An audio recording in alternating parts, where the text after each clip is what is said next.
The US Space Force is no joke. They want to build a space aircraft carrier or an orbital carrier. Now, I mean, come on, that's an amazing story. And I mean, it's no secret that they've already got a space plane, right? So it would make sense they'd want to have a base to put it in. Hello, and welcome back once again to another episode of Focus. And as always, I've got nothing but amazing stories for you. Thanks for joining. So, quickly jumping in. The US Space Force wants a new orbital carrier to be a satellite launch pad in space. The orbital carrier is a game changer. Acting as a pre-positioned launch pad in space, the US Space Force is funding the development of a new orbital carrier spacecraft that can deploy multiple satellites when needed. The orbital carrier is being designed by Seattle-based company Gravitix, and is funded through the Space Force's Space WERX Development Office, which partners with private industry to develop new technologies and spacecraft. SpaceWorks is the acronym as they go by, has set aside up to $60 million to fund the development of Gravitix orbital carrier concept. The orbital carrier is designed to carry multiple maneuverable space vehicles that can deliver rapid response to address threats on orbit.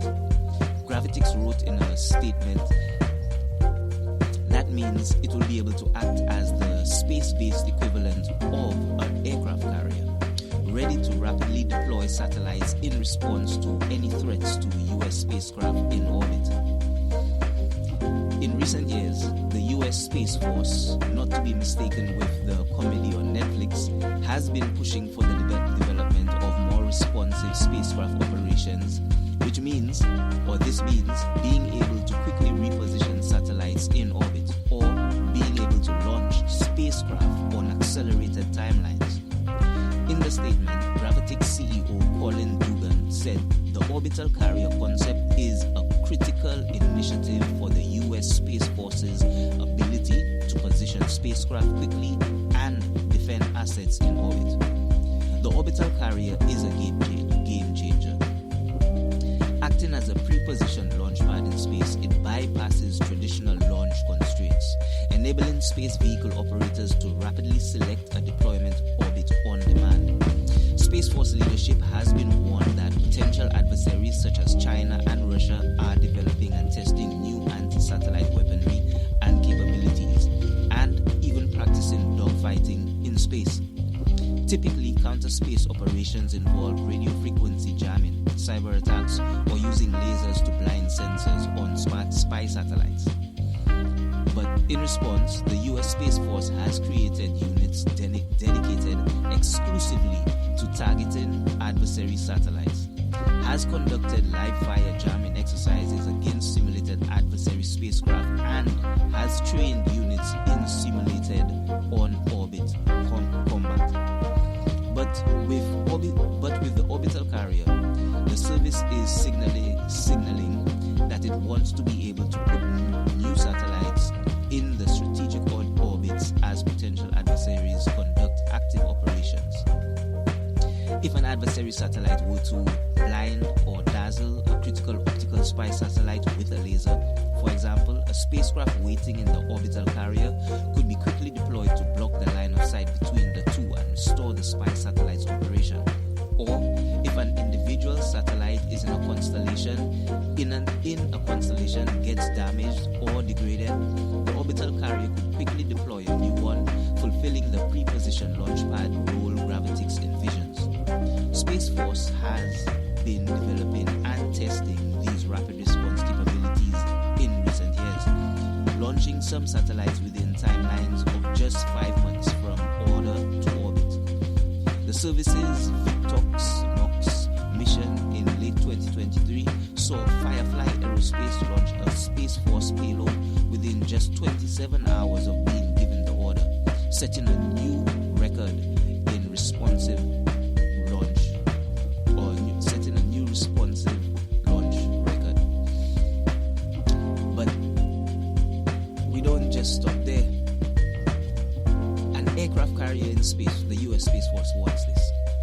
US is planning on building and launching the first ever orbital spacecraft carrier into space, acting like an aircraft carrier at sea and offering the new way to launch the satellites into orbit.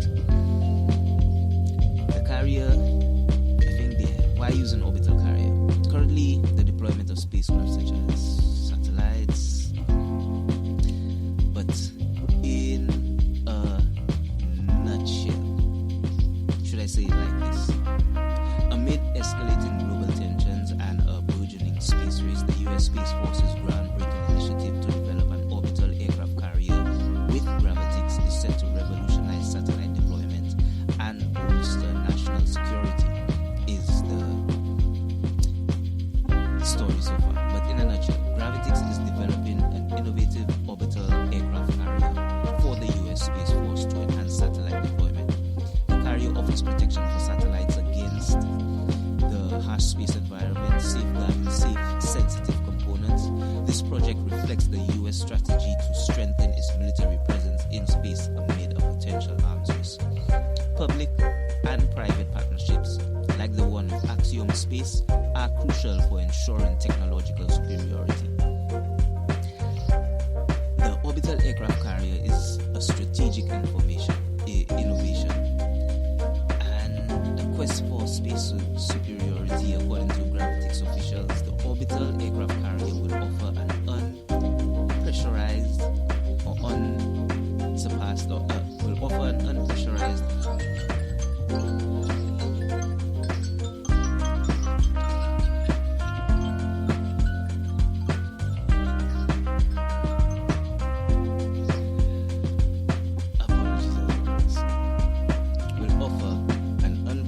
environment to house one or more satellites. The satellites can be launched as needed while being shielded from the hostile space environment, thus protecting their batteries and sensitive electronic components. This ability to isolate and protect is vital in an era where electronic warfare and cyber threats are pervasive. Furthermore, the orbital carrier may help conceal satellites from adversaries, adding another dimension to the strategy of space superiority. As Colin Dugan, CEO of Gravitics, stated, the orbital aircraft carrier is a game changer, acting as a pre-positioned launch platform. This aligns perfectly with Space Force's mission to maintain a dominant position in orbit. And what are the implications for the space industry? In addition to developing this orbital carrier, Gravitics is collaborating with Axiom Space on a pressurized or unpressurized space modules. This diversification into national defense highlights the company's growth trajectory while continuing to offer commercial solutions. Gravitics' vision for space superiority aligns with the Department of Defense's needs, paving the way for new market opportunities. This evolution underscores the increasing importance of public-private partnerships in the space sector. By integrating innovative technologies, Gravitics and other private entities bolster the United States space position while driving the development of novel technologies that could have civilian implications, or I dare say, long-reaching species implications. The potential for this technology is vast and unlimited. Toward a new space era, with technologies like the orbital aircraft carrier emerging, we are witnessing the dawn of a new era in space exploration and exploitation. This technological leap could redefine security, surveillance, and communication paradigms. The implications are vast, potentially transforming not only military operations in space, but also the role of private companies in this entire dynamic. As the Space Force and companies like Gravitics prepare for future challenges, it is crucial to ponder the future of international space cooperation. How will these innovations shape relations between nations? More importantly, how can we ensure that space remains a domain shared of peace and progress? As always, as I like to say, Earth is an amazing place. Not just the people, not just the places, but where we have gone, where we have been, and where we are looking to conquer. Space. The final frontier. As always, thanks for joining for another episode of Focus. I hope you're having a great day so far. If not, there's still plenty of time to make it happen. Have a great morning, a good afternoon, or a good night. And as always, thanks for joining and thanks for listening. If you've got the time, stick around for the thoughts and facts. Take care. But, as always, if you're still around, as I like to say, our history is pretty vast and we're making it pretty fast. So, in the grand scale of it all, what's a few moments of your time? As always, I appreciate every single second. So, quickly jumping in. I give you few facts, more thoughts. As always, I try and keep it brief and I be a little quick. So let's talk about this company, Gravitix. Essential space infrastructure. Our next generation platform powers businesses in space. They offer real estate. Gravitix platforms build on the success of previous space stations and mission programs, empowering new advancements and economic benefits for humanity. The logistics. Gravitix provides next-generation services and supply infrastructure that facilitates human and robotic activity in orbit. And how do they power this all?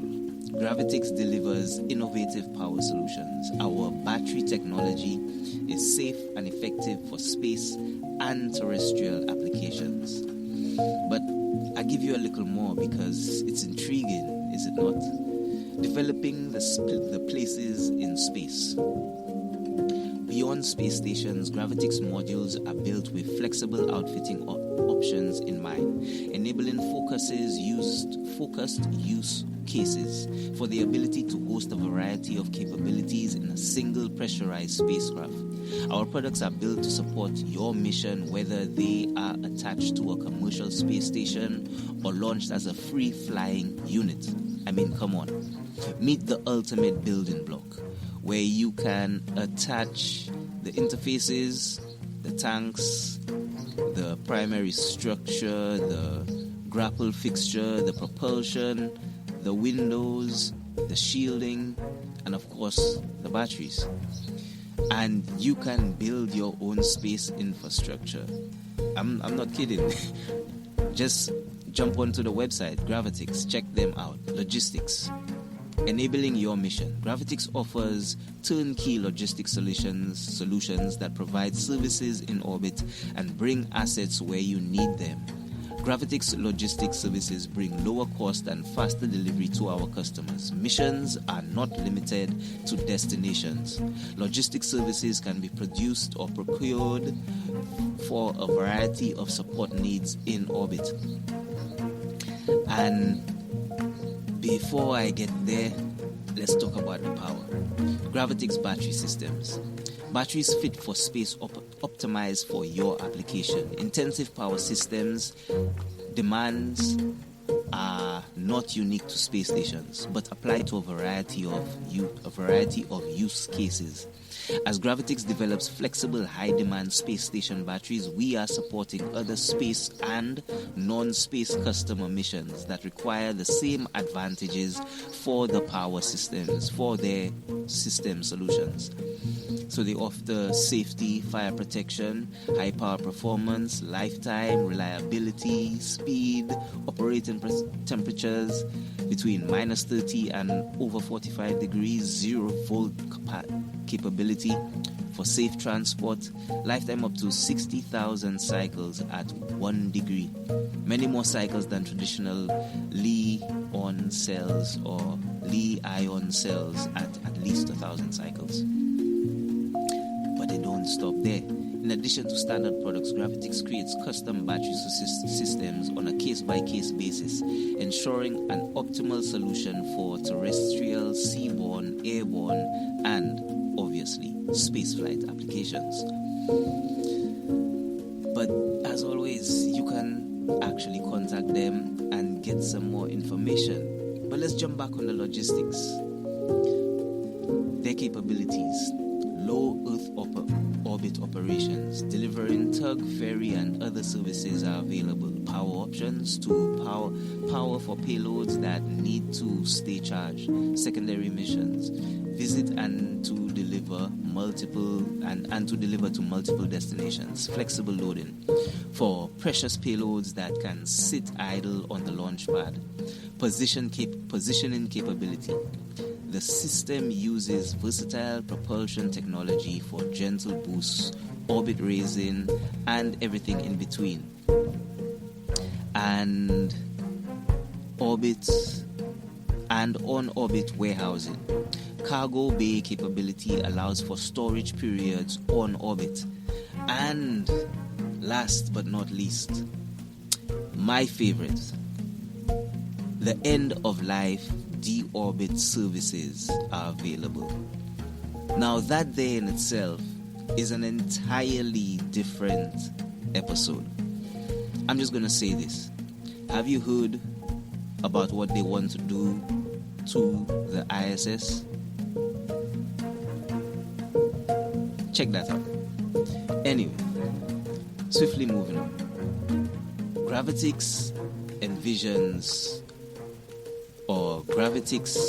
vision of this space aircraft carrier, or as the US Space Force likes to call it, the orbital carrier, is quite a serious innovation. I mean, it's nothing short of out of this world. Yes, pun intended. But let's just be real for a second. 60 million. That's actually less than it costs to build a submarine. Yes, I said this right. Now, early illustrations painted this as a literal aircraft carrier in space. And I'll be honest with you, the first rendering, I kind of liked it. I mean, I could see it in space. And the only reason I say this to you is because looking at it, it's armored decently.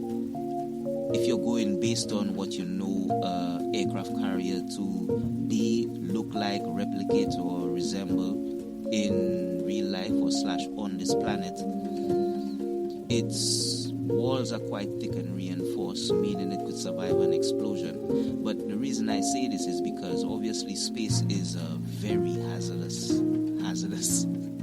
environment. Besides the fact that there's no oxygen, besides the fact that the temperature is minus 300 degrees, besides the fact that the radiation can cook you instantly or microwave you instantly, besides the fact that the sun shining directly on you will raise the temperature to over 220 degrees, cook you instantly, there are micrometeorites. Now, I know it doesn't sound like much of a thing, but despite how small something might be in the vastness of space, there's nothing to slow things down except for it actually entering atmosphere and actually hitting the planet. Now, falling short of this, and asteroids are caught in a cycle going around the planet or following an orbit, they tend to gain speed, or depending at the time or the speed that they were ejected, or how various gravitational forces affect them whilst they're in space, the speed varies, but at either elliptical point you have what you will call the highest speed and the lowest speed. That's basic astrophysics. I kid you not. You don't have to be a rocket scientist to know that. But the fact is, these micrometeorites are practically one of the biggest dangers in space. And I'll say this, or let's just say micro projectiles, because there are thousands, if not hundreds of thousands of pieces of debris floating in space that can shred satellites and, in any case, this orbital aircraft carrier or orbital carrier. So I'll say this once again. The first initial rendering, from what I can tell, I would have been more comfortable with this thing being in space compared to what the actual gravitics rendering is. So Space Force's idea of what they wanted it to look like, and obviously based on science and physics or just the pure lack of imagination by the CEO of this company, you've got what looks like pretty much a giant rocket with how you call it, open or foldable roof, top, bottom, can't tell exactly. What's lined with what looks like solar panels. How thick those walls are, who knows? But looking at the top cover, or say the carrier door, because that's what it is, right? So my apologies, got that completely wrong from the get-go. Looking at the carrier door, it looks pretty thin to me. It does. Compared to the rest of the vessel, the rest of the rendering, the interior lining looks a lot thicker than what the, as I said, the orbital carrier door looks like. So honestly, how safe it is for these satellites, not sure. How much damage they would be able to sustain and still be operational would be the question you'd have to ask yourself. Whether or not this entire orbital carrier could reposition itself quickly enough to get out of the way of said meteor or micrometeor would be another story. And whether or not they're just being coy and playing Kobo. Not many would catch that reference, but what I'm saying is all of these renders put out so far could all be neither here nor there. It could not be the actual, how could I say it, final design of what they have envisioned. And let's face it, this is America, the US. They're always very hush-hush about how all of this stuff goes. But let's say this. They already had a space plane, the X-34B, 3B, X-1B. Or I think they had 1, 2, or 3 different versions.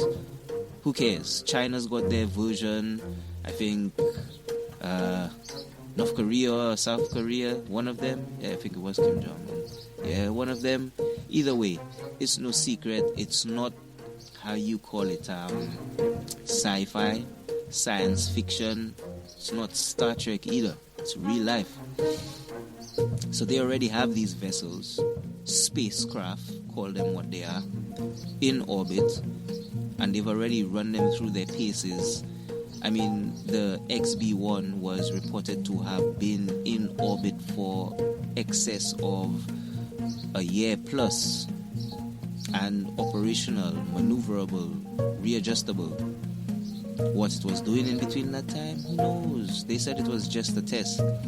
But as a show of force, what China did was land theirs right in America's backyard. Did you ever hear about that? That's a story in itself, don't you know? Didn't you hear? So China created their own space plane as well. And they tested it. And they landed it in America's backyard right in a U.S. Army base. That's right. But the story doesn't stop there. Would you believe the US was testing their own space plane from way, way before then, and they lost it in China? But like I said, neither here nor there. The point I'm getting at is this could already be up there. Yeah, I'm saying that. This could already be up there. Based on the way, as they say, it's modular. Based on the way that the government operates, I could say, yeah, they could have been launching and building this piece by piece, slowly but surely, for a while. And if you do your history, even a brief check, Space Force, or the US Space Force, has carried out multiple launches using SpaceX, using any and all means that they can. Call it trial by error, finding out who does the job best, but either way, they have sent a payload up on every conceivable method there is right now so far. I think they're the sole company, or the youngest company, to have, completed so many space missions. You should check that out. So once again, like I said, the US Space Force is no joke. And I know when you see Donald Trump set this up, I think in 2019, everyone saw this as a truly laughable facade. Call it what you want. I mean, everyone envisioned him being crazy, right? I mean, even Netflix had a real laugh at the entire idea, or the entire concept of it. Hey, I admit, I looked at it too. I laughed my ass. I had a good laugh off at it. Apologize the language. But the fact is, technology like this is another groundbreaking, or should I say, out of this world innovation. I mean, hey, I know I'm talking about this and everyone is still saying, you know what, yeah, you need to really close your mouth, you need to stop talking. I say, yeah, all of this is impossible. All of the people who don't believe this ever happened, I say, yeah, might say that space doesn't even exist. I'll be honest, I haven't got any time for the naysayers. I'm gonna say this. Before you tell me any of this isn't real, before you tell me any of this cannot happen, I will point you back to the Wright brothers. Edgar Wilbur Wright. You remember them, right? I mean, how can you forget them? If not for them, we wouldn't have planes in the sky. They looked up and they said, you know what? We can fly. And they did their hardest. They tried their best. And they succeeded. When everyone laughed at them and told them it was impossible, men will never fly. They said those words, remember? Men will never fly. Look at us now.